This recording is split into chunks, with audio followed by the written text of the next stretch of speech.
अस्सलाम वालेकुम, welcome to तानीज़ world. मैं खैरियत से उम्मीद करती हूँ कि आप भी खैरियत से होंगे। तो आज सुबह ही सुबह आगाज़ हो रहा है शानज़े को स्कूल भेजने से और ख़ुद तैयार होने से। मगर आज मैंने ना आपसे एक दिल की बात करनी है।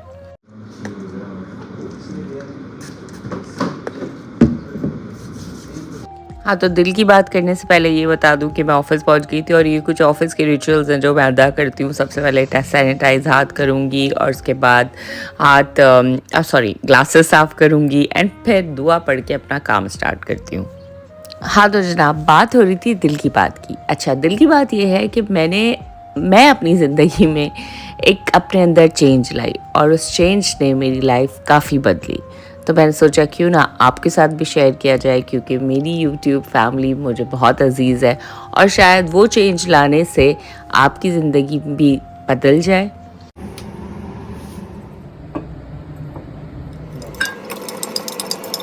मैं पहले बहुत डिफरेंट होती थी। डिफरेंट इन द सेंस छोटी-छोटी बात पे गुस्सा कर जाना, फ्रस्ट्रेटेड हो जाना और किसी को कभी माफ़ नहीं करना। मतलब अगर कोई मुझे एक बात सुना दे तो मैंने उसे पलट के फ़ौरन 2 बातें सुना देनी है। सब्र से तो काम लेना ही नहीं है। Thank you. इसी दौरान मेरी तबीयत ख़राब हो गई काफ़ी ज़्यादा और मैं हॉस्पिटलाइज़्ड हो गई। जब मैं हॉस्पिटलाइज़्ड हुई तो मैं घर वालों पे काफ़ी डिपेंड हो गई। मतलब मुझे मुँह धोना होता या वॉशरूम जाना होता या बेड पे लेटना होता, तो मुझे अपनों की हेल्प चाहिए होती थी।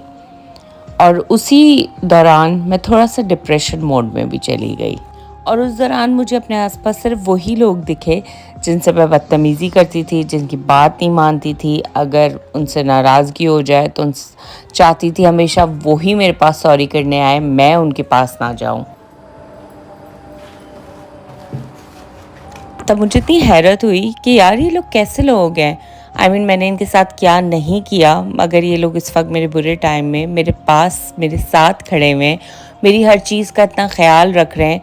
ये लोग चाहते तो इस वक्त मुझे नज़रअंदाज कर सकते थे, मेरे साथ रुकने नहीं आते, मेरा ख्याल नहीं रखते, मगर नहीं यार, इन्होंने मुझे माफ़ कर दिया और मेरी हर चीज़ की वैसे ही केयर कर रहे हैं जैसे कोई अपना करता है।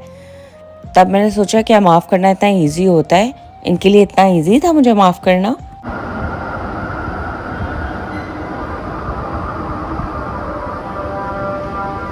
नहीं, माफ़ करना इतना ईज़ी नहीं होता, ये बात मैं जानती हूँ। और जब किसी ने बहुत ज़्यादा दिल तोड़ा हो और उस शख्स ने जिससे आप बहुत ज़्यादा एक्सपेक्ट करते हो, तब तो माफ़ करना वाक़ई बहुत मुश्किल होता है।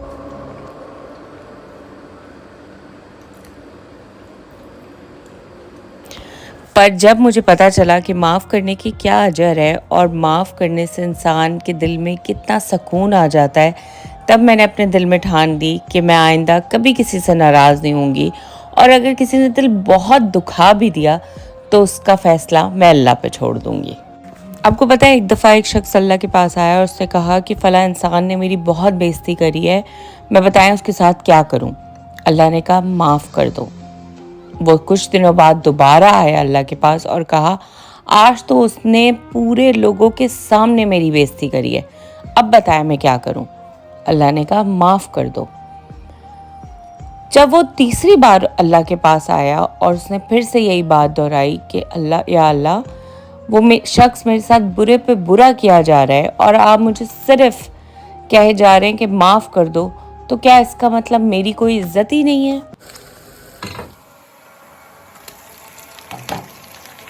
तब अल्लाह ने फरमाया अगर तुम्हें ऐसा लगता है कि तुम्हारे माफ़ करने से तुम्हारी इज्जत जा रही है या तुम छोटे पड़ रहे हो, तो मैं तुमसे वादा करता हूँ कि क़यामत वाले दिन मैं ना सिर्फ तुम्हें तुम्हारी इज्जत वापस करवाऊँगा, बल्कि तुम्हें वही मुकाम दिलवाऊँगा जिसके तुम हकदार हो।